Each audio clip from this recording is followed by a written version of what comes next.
Welcome sa Billy Coin Buyer TV mga kabarya.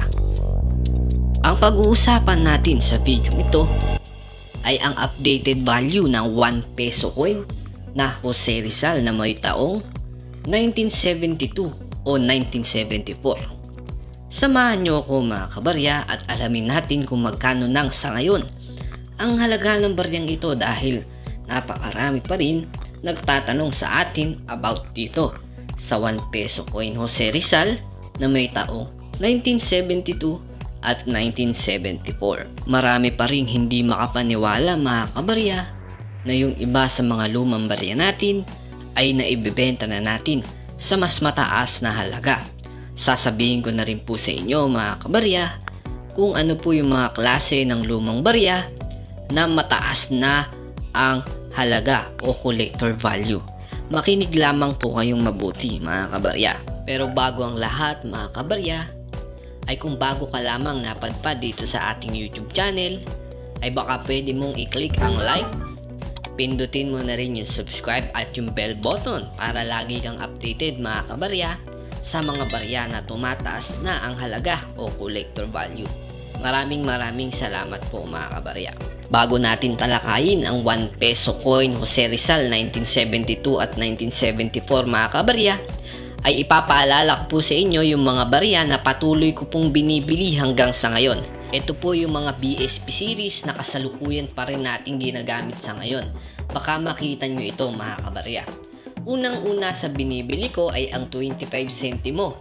Ito po yung lagi kong tinatalakay sa aking mga bawat video mga kabarya. Baka pong matsambahan nyo lamang po, ito pong 25 centimo na may year 2006 mga kabarya.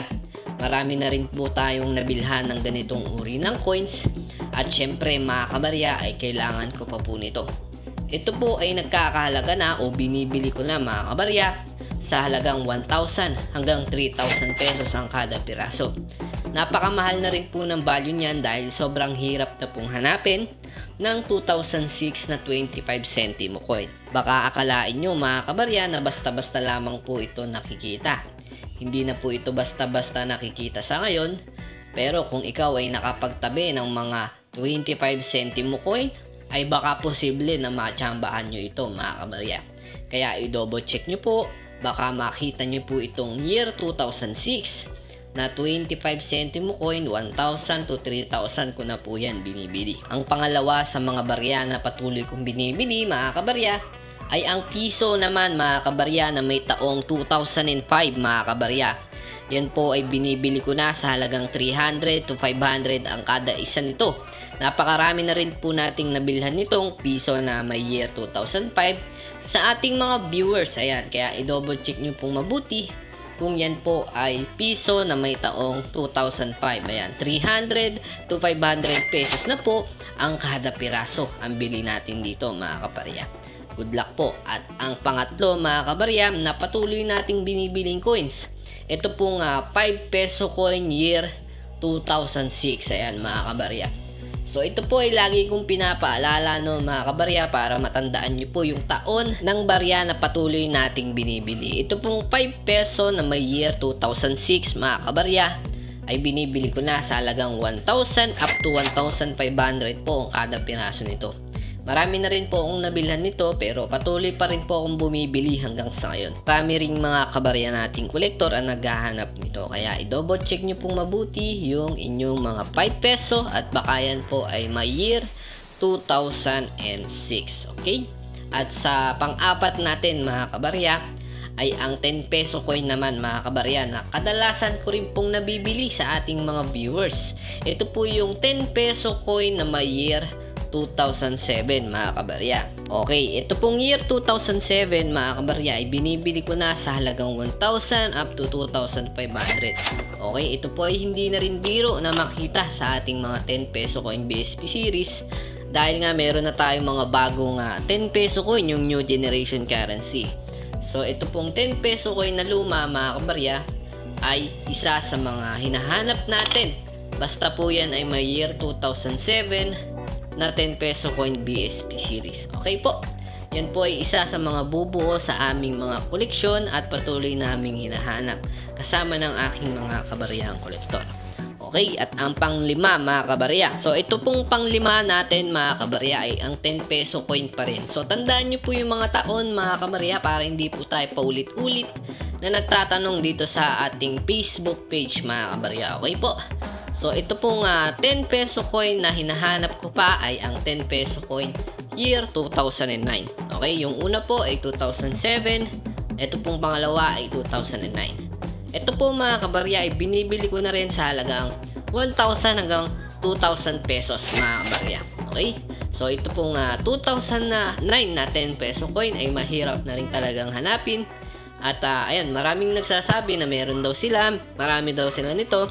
Pero wala naman po may pakitang litrato. Mas okay mga kabarya na i-double check nyo pong mabuti ang inyong mga coins. At dapat po ay tugma po yung taon ng mga barya na inaalok nyo sa ating Facebook page. Dahil hindi po yan na bibilhin sa inyo kapag hindi po tugma. Okay? Make sure po na tugma po ang taon ng mga barya na inyong makikita bago po ninyo isend sa ating Facebook page. Okay po? So ayun, mapunta na po tayo dito sa ating topic na 1 peso coin Jose Rizal 1972 at 1974. Ano nga ba yung tinutukoy ng mga kolektor patungkol dito sa 1 peso Jose Rizal 1972 at 1974? Ang baryang ito ay napaka-popular hanggang ngayon at marami sa atin nakapagtabi ng mga 1 peso Jose Rizal na ganito mga kabarya. So ito po mga kabarya ay milyon-milyon mga kabarya ang piraso na ginawa ang BSP. So lagi ko pong sinasabi yan dito sa ating video. At marami pa rin pong hindi makapaniwala sa presyo ng 1 peso Jose Rizal na ito. Ang baryang ito mga kabarya ay hindi pa rin po tumataas ang collector's value dahil nga hindi ito itinuturing na rare o hard to find coins ng ating mga coin collector kagaya ko mga kabarya. Dahil po sa sobrang daming piraso nitong 1 peso Jose Rizal ay hindi po nagiging demand o hindi po ito binibili sa mahal o mataas na halaga ng ating mga kabaryang kolektor kagaya ko. Okay? So ito po ay nagkakahalaga pa rin ng humigit kumulang 5 piso hanggang 20 pesos ang kada piraso, depende pa yan sa kondisyon nito. Ang hinahanap ng mga kolektor patungkol sa baryang ito ay yung mga kagaya nitong error coins mga kabarya. Ibig sabihin mga kabarya, kapag sinabi pong error coins ay hindi po tama ang pagkaka-imprinta sa baryang ito. Kapag ganyan po ang itsura ng inyong 1 peso Jose Rizal 1972 or 1974 ay maaari po yung bilhin sa inyo mga kabarya sa halagang 1,000 hanggang 3,000 piso ang kada piraso. Basta error coins po yung mga ganyang klase mga kabarya. Okay, kapag hindi na po at common coins lamang po ay hindi po binibili ng mataas na halaga. Umaabot po yan ng 5 piso hanggang 20 pesos lamang. Depende pa po yan sa kondisyon at depende pa po yan sa kolektor na inyong makakasundo sa presyo mga kabarya. So yun lang mga kabarya ang update natin patungkol dito sa 1 peso Jose Rizal na may taong 1972 at 1974. Kung meron man po kayo ng mga barya na ating binibili, yung mga nabanggit ko kanina, ay isend nyo lamang dito sa Facebook page natin, Billy Coins Buyer TV. Ayan, dyan nyo lang po i-send yung mga coins na patuloy nating binibili. Okay, lagi kong pinapaalala sa inyo, bago po kayo mag-send, ay kailangan tugma po yung taon ng mga barya na ipapadala nyo sa ating Facebook page. Ayan, i-follow nyo na rin. Ayan mga kabarya, at road to 100k followers na po tayo sa ating Facebook page. Maraming salamat po and good luck sa inyong lahat mga kabarya.